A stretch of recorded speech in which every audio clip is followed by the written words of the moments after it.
Assalamu alaikum. Welcome all of you to my YouTube channel.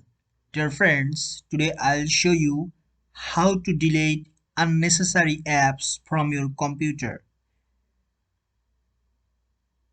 Go to Start button and select Settings. Go to Apps. Select your unnecessary apps from here.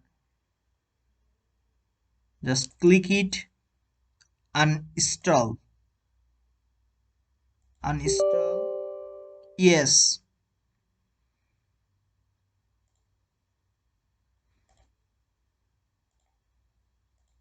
Next.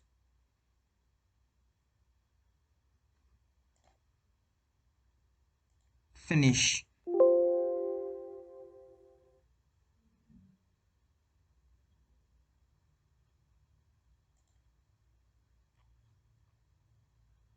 The work has done.